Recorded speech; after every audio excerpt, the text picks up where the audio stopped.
Mais uma vez, bem-vindo a todos a esse webinar sobre introdução à tecnologia de membrana. Eu vou começar com ultrafiltração, depois vou passar para o MBR e vou terminar com osmose reversa, tá bom? Vamos lá.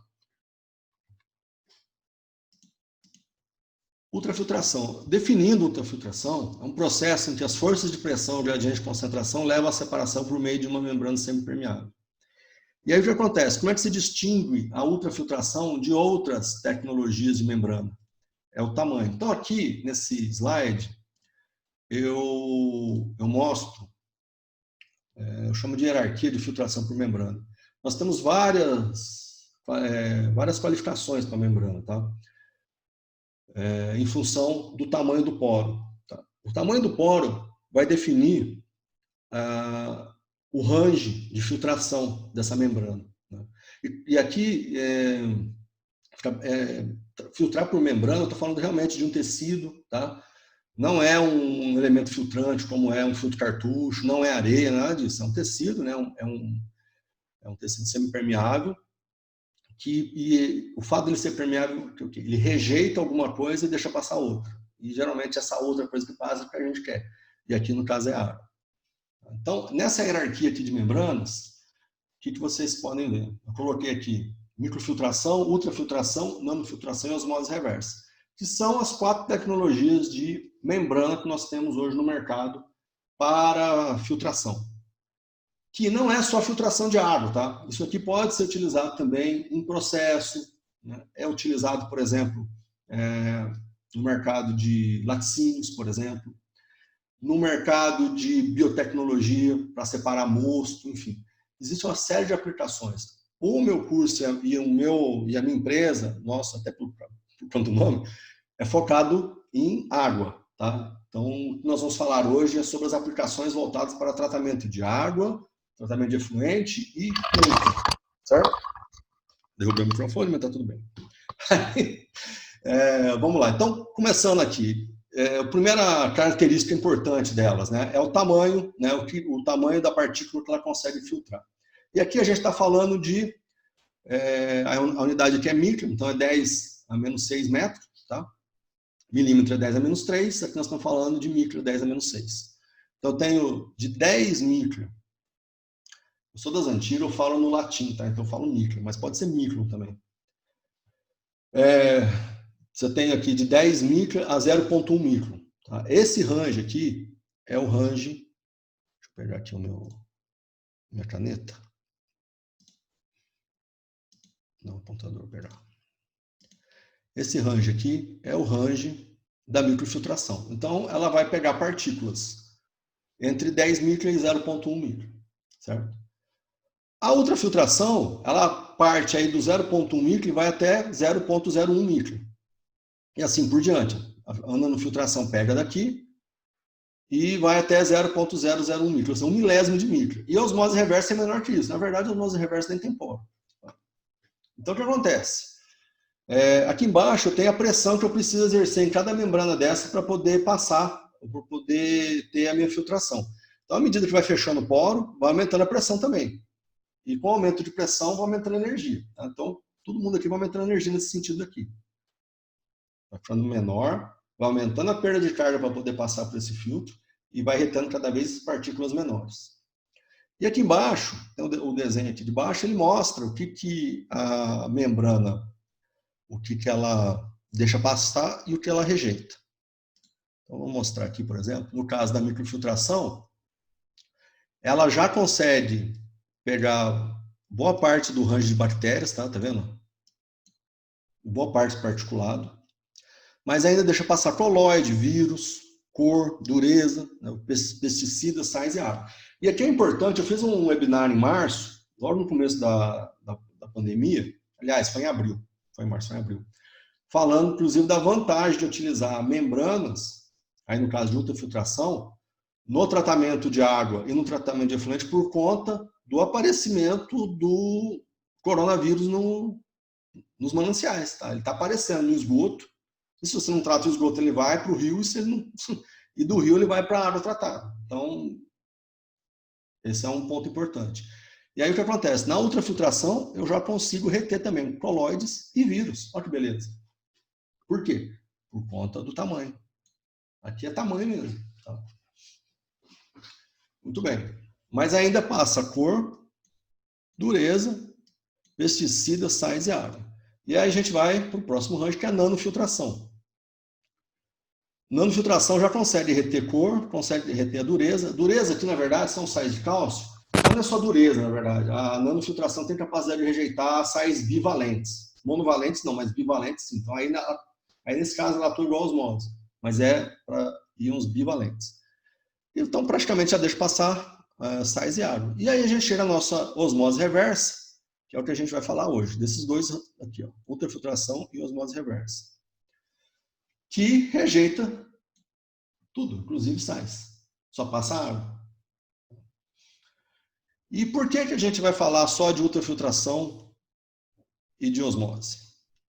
Porque se você olhar a tendência do mercado, são as duas tecnologias de membrana que mais têm market share, que mais têm aplicação. Por quê?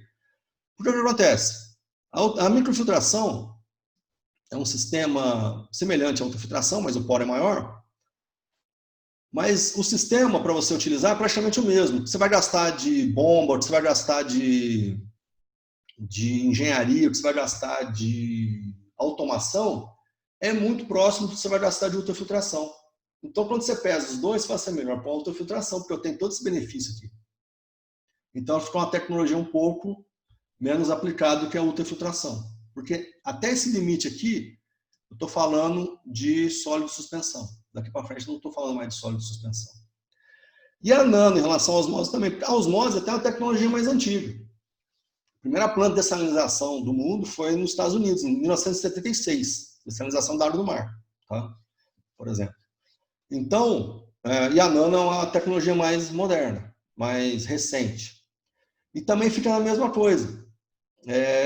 Você vai ter o mesmo gasto de engenharia, praticamente o mesmo gasto, enfim, com bombas, com automação, e você, de repente, não vai ter o mesmo benefício. E aqui você, inclusive até porque a osmose já é uma tecnologia mais antiga, a maioria das membranas não tem mais patente. Então, você tem vários fabricantes de osmose reversa. E nano nem tanto. Tá? Então, é por isso que nós vamos falar dessas duas, que são as duas tecnologias de membrana que tem maior market share, maior aplicação hoje no mercado de água. Tá bom? Ô, Joaquim, perdão interromper de não novo tem problema. o senhor. Antes de começar a falar sobre essas duas partes, a gente está vendo que algumas pessoas estão querendo entrar, só que o host, que é o criador da sala, precisa aceitar a pessoa para que ela entre, né? Aí pelo que eu saiba, tá tendo algumas pessoas na fila e tá tendo que aceitar para que elas entrem. Não sei se isso geralmente acontece. Então, eu tô vendo aqui, é porque eu tinha deixado o waiting room, né? E aí o que Sim, acontece? exatamente. Ele tá pedindo para... Não, mas tudo bem, eu vou apertar, à medida que ele aparece para mim aqui, eu vou... Isso, ótimo, beleza. Tá Obrigada. bom? Era isso que... Valeu, Legal. obrigado. Muito bem, então vamos dar sequência aqui.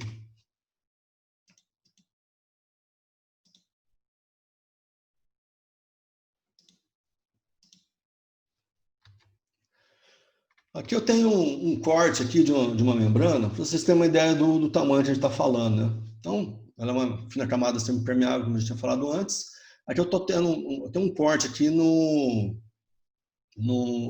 mostrando aqui no microscópio eletrônico, né? Então, vocês estão vendo aqui, aqui está com uma ampliação, essa espessura aqui, 0,3 milímetro. Tá? E aqui é por onde a água vai passar. Isso aqui é uma membrana de ultrafiltração. Ela esse pedacinho aqui, isso aqui, se vocês olharem isso aqui, é como se você estivesse olhando um canudinho de frente. Porque essa aqui é uma membrana que a gente chama de hollow fiber, tem um formato hollow fiber ou fibra oco. Tá? Então ela tem um formato mesmo de canudinho. Então você está olhando o canudinho de frente, essa aqui é a espessura dela, e aqui é por onde vai passar a água e os sólidos, enfim, vai ficar todo retido aqui, não passa. Certo? Essa aqui é a área seletiva. E é interessante das membranas que, na verdade, o que filtra é uma camada muito pequena aqui na superfície dela, não é a camada maior dela. a maior parte da camada dela, na verdade, serve de suporte para dar resistência mecânica. A filtração acontece numa camada muito pequena, que fica em contato com o líquido. E aqui eu mostro uma comparação de filtração entre filtração por membrana e filtração por meio filtrante.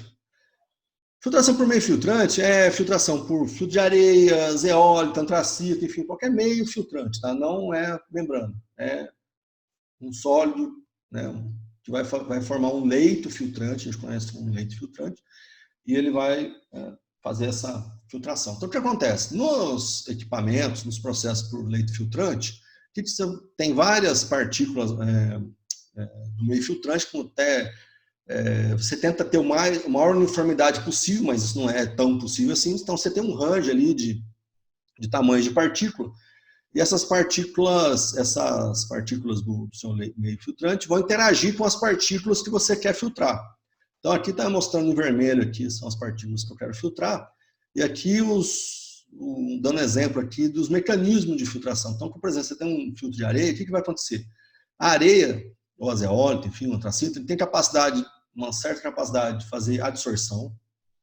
Então, algum sólido fica aderido à superfície dele, pelos fenômenos de adsorção, que vocês devem já ter estudado.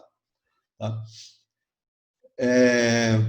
Alguns por oclusão, porque o que acontece? Um grão de areia se fecha com outro grão de areia, aí ele não deixa passar outra partícula no meio, isso chama oclusão. E por própria decantação das partículas sobre esse leito. Tá? Só que ele não é perfeito, e ele acaba deixando passar a partícula. Geralmente, a gente considera que nesses meios filtrantes, a gente vai conseguir atingir um diâmetro de partícula entre 20 e 25 micras. Tá? Você viu que ali na microfiltração estava começando em 10. Então você vê que mesmo a microfiltração ela já filtra bem mais do que um filtro de areia, por exemplo. Tá? Certo? Agora, o que acontece com membrana? Membrana tem um poro muito bem definido e ela realmente vai fazer uma seleção por tamanho de partícula. E as partículas que forem maiores que o poro não passam, pronto, acabou. Não passa. E isso tem uma importância enorme no tratamento de água. Por quê? Porque aqui nós estamos falando de uma barreira física. Isso é muito importante. Se vocês lembrarem das aulas lá de tratamento de água, vocês vão ver que boa parte do tratamento de água é feito da seguinte forma. Você pega a água do rio, dá uma dosada de cloro inicial, aí você vai dosar coagulante, floculante, você vai iniciar um processo ali inicial de coagulação, para quebrar a emulsão, depois coagulação, depois floculação, você vai adicionar polímero para fazer com que esses flocos cresçam e eles fiquem grandes, eles possam decantar, depois tem uma etapa de decantação e, na sequência, essa água é separada, porque o sólido decantou, o sobrenadante extravasa e aí tem geralmente um filtro de areia para completar o tratamento. Isso é o tratamento convencional de água, é o beabá da água que tem sido feito aí, enfim, há muito tempo. Foi uma revolução quando surgiu no século XVIII, né? Mas hoje em dia já está meio ultrapassado. Então, a gente precisa modernizar isso. E o que acontece? Aliás, século XIX, tá? Falei 18, chutei muito para trás. Século XIX, século XX, consolidou, já estamos no século XXI. Então, eu estou me atrasando. Estou achando que estou no século XX ainda. Porque eu lembrei de Maringá. Afinal de contas, eu me formei no século passado. Então, muito bem. Aí, vamos lá. Então, o que acontece? Esse método que eu falei para vocês não é uma barreira física. A bactéria, por exemplo. Por quê? Ela passa. A bactéria é menor que 25 micro. Tá? É menor, então ela passa. Então aí você tem que dosar cloro, tal, enfim, aquela coisa toda. Quando você tem os métodos por membrana, é uma barreira física, ele não passa. Certo? Igual eu mostrei lá naquele gráfico anterior. Isso faz uma diferença enorme no tratamento de água. Por exemplo, quando eu trabalhava na Pantera, eu fui fazer curso de treinamento lá e tal. Eu estava no hotel, eu estava, como bom brasileiro, né, acostumado, né, com a água daqui, eu estava comprando água no hotel. E estava caro, né? Eu falei, pô, não vai dar não. E na hora que a gente voltou do treinamento, falou, deixa eu passar no mercado aqui e vou comprar água. Os caras me perguntaram, mas por que você vai comprar água? Eu falei, porque o preço lá do hotel tá caro. Então, mas por que você vai comprar água? Eu falei, para beber, né? Por que mais seria? Eu falei, mas, cara, ué, bebe da torneira. Entendeu? Os caras bebem água da torneira. Abre a torneira e bebe. Eu falei, então tá bom. Cara, água excelente. Tratamento por membrana, não pode adicionar produto químico. Tem uma série de legislação da Holanda bastante exigente, certo? Depois no MBR, vou mostrar para vocês a estação de tratamento de efluentes deles lá, sabe? Coisa linda. Enfim, então essas coisas precisam mudar no Brasil. Vocês acompanharam recentemente aí mudança no marco regulatório e tal.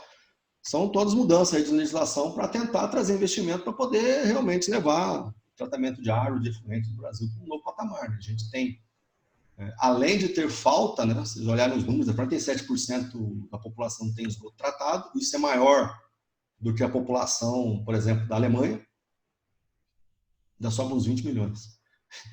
E, por exemplo, tem acho que 17% do brasileiro, de cidadãos do Brasil que não tem água tratada em casa. Então, isso precisa mudar, precisa de dinheiro para isso. Então, vamos ver como que vai fazer isso aí, se esse marco vai realmente ajudar. Espero que sim. Precisamos de investimento nessa área de saneamento. Tá? Muito bem. E aqui eu vou comparar também o sistema de ultrafiltração com um que tem muito comum no mercado, vocês devem ter visto, enfim, que é filtro bag, filtro cartucho e tal. Que o quê? Que são, não chegam a ser membranas, né? São elementos filtrantes, a gente chama eles de elementos filtrantes. Eles não chegam a ter, alguns chegam até próximo ali da microfiltração, tá? Mas eles têm uma forma diferente de ser fabricado, enfim. Eles não conseguem a mesma porosidade de uma membrana, né, tão baixa. E eles acabam fazendo uma filtração na própria, a sujeira, ela acaba se impregnando dentro do filtro. É um pouco diferente esse processo. E o que acontece? Você tem que trocar o filtro, né? Então, sistemas com membranas podem sofrer processo de limpeza durante a operação. Então, microfiltração e ultrafiltração, você faz backwash, né? Faz contra-lavagem. Então, você não precisa ficar trocando a membrana toda hora. Vai trocar no final da vida útil dela, talvez em 5 anos. Mas você não fica repondo porque ela saturou de sujeira. Ela tem processos de limpeza automáticos. Isso é muito bom, porque também é algo mais sustentável. Você não fica gerando um monte de lixo sólido, né? Porque os bags, os cartuchos, você tem que dispor isso, certo? E dependendo do que tem, ainda pode até classificar o aterro que você vai colocar aí, fica com uma classificação mais alta, inclusive, né? Dependendo de onde você vai usar. Os filtros bag precisam ser trocados quando ficam sujos, né? Começa a dar perda de carga, né? E aí não passa, precisa trocar, você fica trocando. Isso pode ser um problema sério com o processo. Né? Você tem um processo que começou a ter uma quantidade sólida muito grande e você não consegue botar outro filtro em paralelo, por exemplo, sem uma solução assim rápida. Então você fica gastando filtro pra caramba, por exemplo. E outro ponto é esse, né? As membranas conseguem ter diâmetros bem menores de poros para poder filtrar melhor. Tá? Então você tem uma comparação, porque na verdade comparando com os dois, vamos dizer, concorrentes em filtração para particular. Né? Quando eu falo de ultrafiltração, estou falando de filtração de partícula. Tá? E qual que é o desempenho da ultrafiltração? Né? Tá a membrana de ultrafiltração, como que ela te entrega a água? Isso aqui é um negócio fantástico, porque o que acontece? Independente da entrada, a característica da água que sai da ultrafiltração é a mesma, porque é uma filtração absoluta. Olha que interessante. Lembra que eu falei que é uma barreira física? Pois é, como é uma barreira física, ela realmente não deixa passar partículas maiores do que o tamanho do poro dela, a não ser que ela esteja furada. E por isso, ela dá uma qualidade, né, uma performance no seu filtrado, a gente chama de permeado, né, constante. Que é, por exemplo, sólido de suspensão menor de 0,1 mg por litro, turbidez em NTU menor de 0,2, vários fabricantes garantem menor de 0,1, É até difícil de medir isso, dependendo do turbidímetro. Remoção de bactérias. Eu coloquei log 6 aqui para quem está familiarizado com essa nomenclatura, mas é 99,9999% de remoção de bactéria. Remoção de vírus, log 4, 99,99%. Isso aqui eu não estou falando de cloração, não estou falando de ozônio, não estou falando nada disso. Estou falando que é uma membrana que não deixa passar bactéria nem vírus. Então a água que sai dela, ela sai com essa característica. Olha que legal. Inclusive nesse 99,99 aqui está o Covid. O Covid tem mais ou menos 100 angstrom o tamanho dele, o diâmetro dele. E a ultrafiltração vai dar em torno de 50, 30, então ele segura também. Eu mudei de unidade, né? Só para complicar. Vamos lá. Então, o que acontece? Isso aqui faz uma diferença enorme na água que você está tratando, na forma como você vai fazer o pós-tratamento do teu processo. Né? Uma etapa aqui você já reduziu. Você não vai ter preocupação com bactéria, com vírus, com água que sai de ultrafiltração. Então, isso para o mercado de bebida é excelente. Isso aqui para o mercado de reuso é excelente. Sabe? Enfim, na verdade, para todo mercado, né? Porque, lógico, é muito melhor você ter uma água que não tem contaminação do que uma água que possivelmente pode estar contaminada. Né? Porque, por exemplo, no reuso de efluente tratado, o reuso de efluente tratado, ele está contaminado com bactéria, porque se esse efluente vem, por exemplo, de um tratamento biológico, as bactérias que não formaram o floco e decantaram o decantador secundário, elas estão nadando, está tudo ali. Entendeu? Você não pode ter contato com essa água, é uma água contaminada. Então isso aí é um negócio que é complicado. Por isso que tem, se vocês olharem reuso de sistema convencional, e tem uma série de etapas depois para você poder garantir a esterilização dessa água. Aqui não. Se você fizer, por exemplo, um polimento desse efluente tratado com uma ultrafiltração, você já tem essa característica aqui. E você tem SDI, Silt Density Unit, menor que 3. Não sei se você já ouviu falar em SDI. SDI, depois eu vou falar na osmose também. SDI é vamos dizer assim, um método que você tem de analisar a água, e essa água vai passar por uma membraninha de 0,45 micra, e você vai medir quanto tempo que leva para saturar essa membrana, entendeu? É mais ou menos isso. E o que acontece? Isso aqui é fundamental na osmose, que a gente vai ver depois. Porque a osmose, ela tem poros muito pequenos, não tem poro, e a água passa entre camadas de membrana. Se você tem ali deposição, você acaba aumentando a perda de carga. Então, esse índice aqui, o SDI, ele é um número empírico que acaba te dizendo o quão a tua água é favorável a utilizar a osmose no sentido da deposição de particulado. Tá? Então, por exemplo, o limite é 5. Então, até 5 é tolerável. Então, a ultrafiltração ela entrega a água abaixo de 3, que é excelente. O que significa isso? Significa que você vai ter uma osmose que vai demorar mais para você fazer a limpeza química nela. Isso é excelente. Quando você tem um SDI muito alto, você tem que fazer toda semana, ou todo mês. Quando você tem um SDI baixo, você pode fazer isso dependendo da situação, cada 3 meses, a cada 6 meses, enfim. Você ganha muito em qualidade com isso, e preservação da membrana. Tá? Então, essas aqui são as características da ultrafiltração. Então, quando alguém falar para vocês de ultrafiltração, e a ultrafiltração deles não der esses valores aqui, não é ultrafiltração, viu? É gato por lebre. É outra coisa que eles estão fazendo. Ultrafiltração tem que dar o resultado nesse range que estou mostrando para vocês aqui. Tá? Muito bem.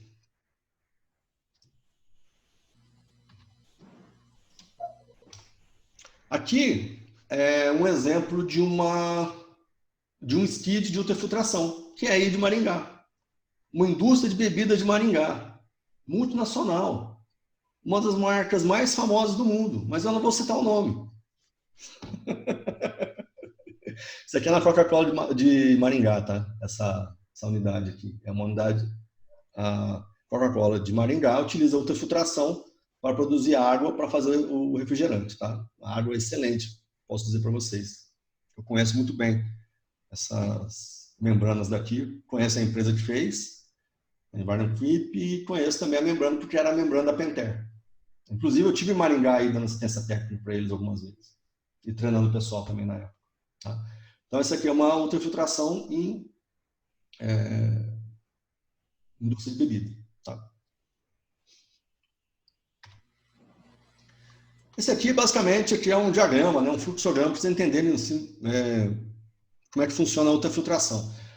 É uma filtração simples, tá? Não é nada muito complicado, mas ela tem um certo jogo de válvula, porque você faz a retrolavagem, então você precisa ter uma automatização disso. Então, basicamente, todo sistema de ultrafiltração vai ter uma bomba de alimentação, porque você precisa ter você precisa alimentar a membrana, você precisa ter uma força motriz para isso. Lembra que eu mostrei lá? Você tem que ter uma pressão para poder passar pela membrana. É essa bomba que vai fazer isso. Mas a pressão é baixa, tá? Vai dar perda de carga de ultrafiltração é baixo. Né? Vocês viram lá naquele gráfico. Muito bem. Sempre vai ter uma bomba de alimentação. Essa bomba alimenta a membrana. Aqui eu representei aquele skid como uma membrana só, tá? Mas basicamente, se você faz uma ultrafiltração para um módulo ou para 100 módulos, 1000 módulos, basicamente é a mesma coisa. O que vai ficar diferente é você ter um manifold ligando todas essas membranas. Mas o jogo de válvula é o mesmo. Então você vai ter alimentação. O que vai acontecer? Essa válvula 1 aqui abre, ele entra aqui dentro e sai por aqui. Esse é o circuito de filtração de uma ultrafiltração. Tá? Tem membranas que filtram de dentro para fora. Então, dentro lá do canudinho que eu falei para vocês, vou mostrar aqui um exemplo. A água sujenta por dentro e aí permeia para fora. E tem outras que, ao contrário, ela entra, a sujeira fica por fora e ela permeia para dentro do canudinho, né? da fibra. Certo? Aqui seria o percurso aqui da filtração. E o que acontece? Também todo o sistema de ultrafiltração vai ter uma bomba de backwash, uma bomba de contralavagem. O que acontece aqui? Esse circuito aqui é acionado toda vez que você quer limpar a membrana. Então ele abre aqui, a membrana ela vai abrir essa válvula, vai entrar aqui, essa aqui vai fechar, vai entrar dentro da membrana, e aí o que vai acontecer? Ele vai sair por aqui. Então ela entrou dentro da membrana e saiu, fazendo a limpeza da membrana. É basicamente isso que faz. Então esse jogo de válvula é para isso. Nesse momento você pode ou não injetar ar para ajudar na limpeza, certo? Boa parte dos sistemas também de ultrafiltração tem o que chama de forward flush. Durante o processo de limpeza, você também passa a água no sentido da alimentação, mas com a válvula de permeado fechado para limpar a superfície da membrana. É mais ou menos assim, o backwash empurrou a sujeira para fora da membrana, a superfície, e aí o forward flush empurra isso para fora. Tá? Enfim, e existe também a possibilidade de você adicionar químicos durante esse processo para ajudar na limpeza da membrana. Porque o que acontece? Como a membrana ela é porosa, o que vai acontecer? Esses micro-organismos que ficaram retidos nela, eles começam a se desenvolver ali. Tá? Então você precisa limpar isso também de tempos em tempos. Aí faz a limpeza, a gente chama de limpeza básica primeiro, que é com hipoclorito e soda, e depois uma com ácido. O ácido aqui, a função dele é tirar os depósitos salinos. Tá? Você coloca o ácido e faz a reação de hidrólise desse ácido. Aí você deixa ele solúvel novamente, você limpa a membrana. Tá? Tudo isso aqui é feito de maneira automática, porque os ciclos das ultrafiltrações são rápidos. Não dá para você pegar o operador e ficar indo lá.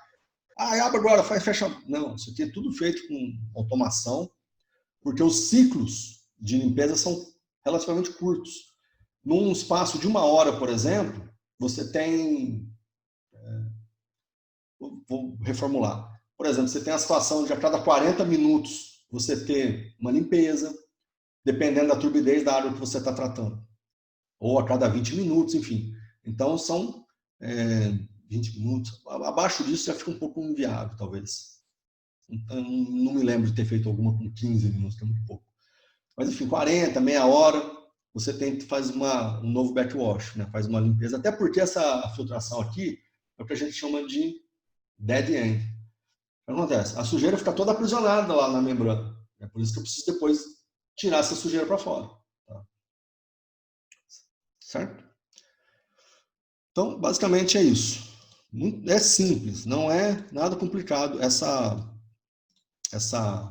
o fluxo aqui. Né? É bem tranquilo. Características da ultrafiltração. O permeado não apresenta sólido suspenso, remoção de colóides em matéria orgânica, barreira física contra a passagem de micro-organismos. Então, aqui eu vou dar alguns exemplos. Olha que coisa maravilhosa. Isso aqui é um teste que eu mesmo fiz numa empresa mecânica lá do Rio Grande do Sul. Eles tinham um efluente, que é esse efluente aqui da esquerda, um efluente físico-químico. E eu levei lá, na época tinha um sistema portátil de ultrafiltração para fazer teste. E a gente passou, né, esta água com esta turbidez aqui na ultrafiltração e saiu desse jeito. Tá? Você vê a diferença que fica. É uma coisa fantástica. Então, você consegue eliminar várias etapas. Evidentemente que não foi feito esse projeto, mas se ele fosse, teria algum tratamento para que não fosse exatamente dessa forma aqui que fosse entrar na membrana, porque senão teria que ter muitas membranas e ficaria muito caro. Tá? Então, teria que fazer uma otimização também desse processo. Mas, para mostrar para o cliente como que a ultrafiltração ela consegue realmente remover o sólido de suspensão e a emulsão que tinha aqui. Né? Porque, na verdade, isso aqui é um efluente físico-químico que tinha emulsão com óleos, graxas, enfim, particulado até metálico também. Como eu falei, remoção de colóides em matéria orgânica, barreira física contra a passagem de micro-organismos. Esse também é o resultado de um teste que eu fiz lá na Copasa, em Belo Horizonte. O que eu fiz? Eu fiz uma visita lá para mostrar, né, mostrando tecnologia. Também levei mesmo sistema portátil de membrana. Foi feita uma coleta do efluente tratado. Tá? Então, o efluente tratado da ETE, que tinha uma turbidez de 11, um DQO de 63 e 2,17 vezes 10 a 5 colônias por CML de E. coli. Tá? Então, tinha bactéria, tinha DQO e tinha turbidez. Certo? Essa água, desse jeito aqui, não dá para fazer reuso. Você tem que tratar ela. E seria essa água que você teria que analisar, né, para colocar num sistema de reuso, por exemplo.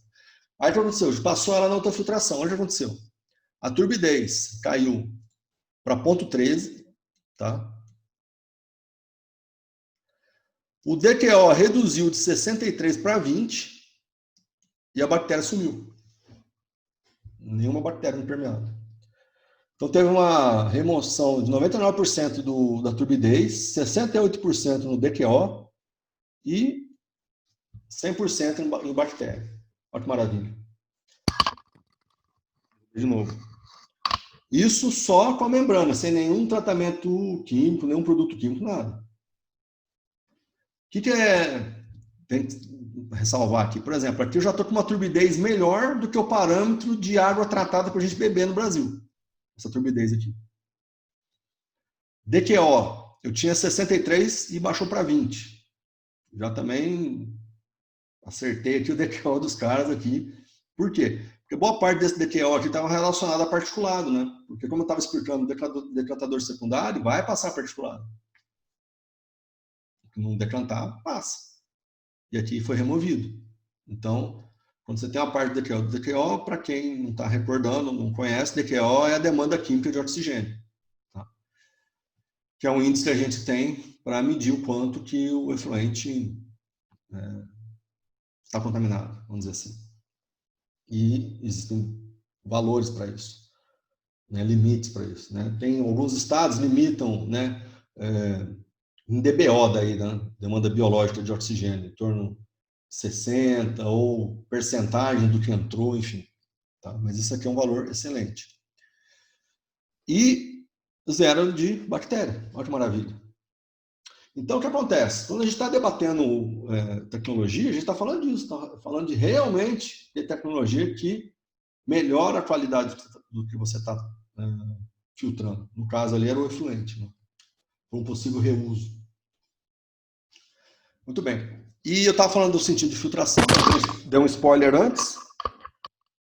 E aqui é o fato, né? Tem algumas membranas são de fora para dentro, e outras são, de dentro para fora, e outras são de fora para dentro. Como que é isso, na verdade? Né? Filtração de dentro para fora. Você alimenta por dentro da membrana e a água permeia para fora da membrana, certo? E tem alguns fabricantes que fazem de fora para dentro. A alimentação de fora para dentro, então a sujeira vai ficar toda aqui para o lado de fora e a água passa por aqui. Qual que é melhor? Pois é, existe uma briga homérica aqui. Na verdade, o que vai definir realmente se uma membrana é boa ou não é a adequação dela às suas necessidades, sendo de fora para dentro ou de dentro para fora. Todas elas têm vantagens e desvantagens, então é uma discussão inócua. O mais importante é entender exatamente a necessidade daquele processo e aí, baseado nessa necessidade, indicar a melhor tecnologia.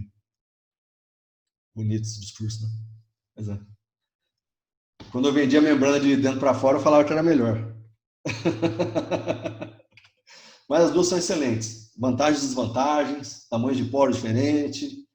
Uma precisa de um backwash maior que o outro, a outra não precisa de ar, entendeu? Então são particularidades de cada uma, mas o mais importante é que realmente a aplicação seja bem feita, de tal forma que ela atenda às necessidades daquele processo, necessidade do cliente. Enfim. Então aqui tem uma comparação mais ou menos entre as duas, né? A inside out, né? De dentro para fora, maior vazão de backwash, necessidade de melhor pré-tratamento, porque você está jogando a água suja dentro do buraquinho ali, que tem 0,9 milímetro, que é o tamanho do canudinho, então se tiver uma partícula ali maior, já entope. Então você tem que ter um cuidado maior no pré-tratamento, um gasto maior em químicos, né? Você tem uma questão maior aqui em backwash, mas ela tem uma vantagem enorme, tem maior fluxo. Fluxo é vazão por área. Quando eu falo de maior fluxo, eu quero dizer que eu consigo, na mesma área de filtração, ter mais vazão. Tá? É isso. Outside in, que é de fora para dentro.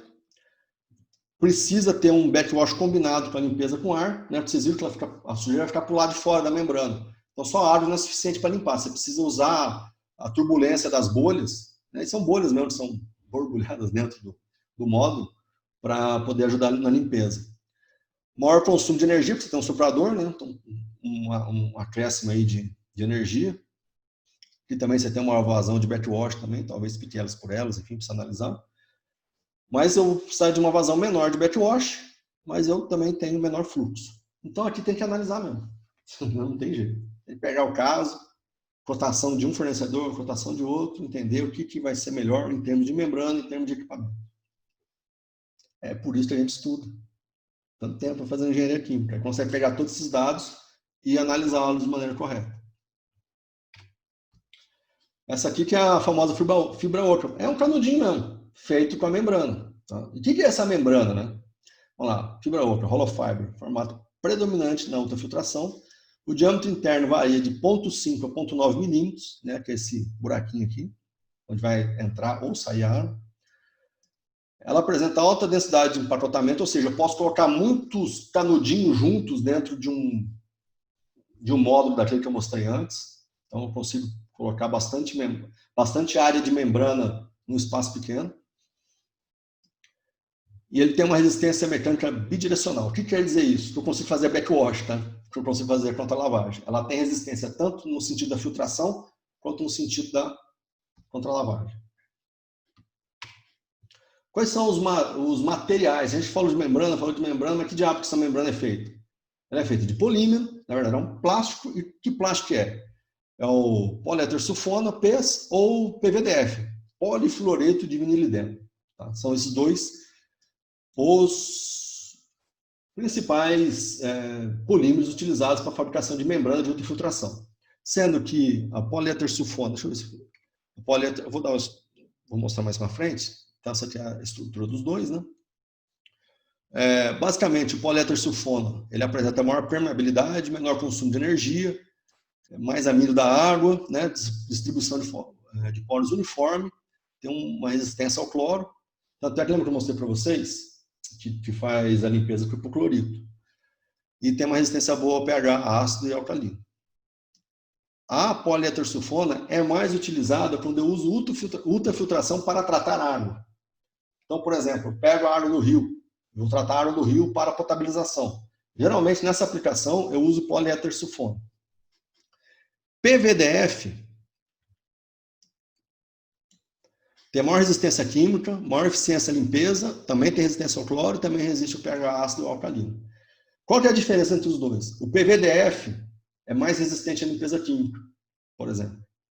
Isso faz uma diferença enorme quando eu falo, por exemplo, de MBR, que eu vou falar na próxima apresentação. Então, no mercado de MBR, a predominância é de PVDF, por exemplo. Mas eu também tenho membranas de ultrafiltração em PVDF para tratamento de água. E funciona excepcionalmente bem. Tá? O que acontece? É que a empresa, uma hora, fala assim, vou trabalhar com 2 tipos de membrana? Não, eu trabalho com só e a aplicação serve para os 2. É uma questão também comercial, às vezes, né? Uma questão logística, enfim, de tecnologia. Então, você vai encontrar isso. Você vai encontrar fabricantes que têm os 2 e fabricantes que têm só um tipo. Aí tem que entender a aplicação, entender exatamente como aplicar aquela membrana. Certo? Também já dei um spoiler antes do dead end, né, que é a filtração axial, e a crossflow, que é a tangencial. Basicamente é o seguinte, na dead end, o que acontece? É igual com a café. Tá? O que acontece? Você põe o coador de café lá e põe o pó e joga água, e ele passa ali, o sólido fica preso. A dead end é exatamente isso. Você tem todo o fluxo passando pela membrana e o sólido fica retido aqui, nela. Quando eu falei que tinha que fazer backwash, né, contra lavagem, é justamente para eliminar essa sujeira. Certo? Dead end eu uso quando eu tenho limites de sólido suspensão, vou dizer ali em torno, talvez, de 100 mg, não menos que 100 mg, 50 mg, ou falando em NTU, que é melhor, que esse número me vem à cabeça mais fácil. Na ultrafiltração eu consigo trabalhar com dead end, alguns fabricantes falam até 100 NTU de turbidez. Tá?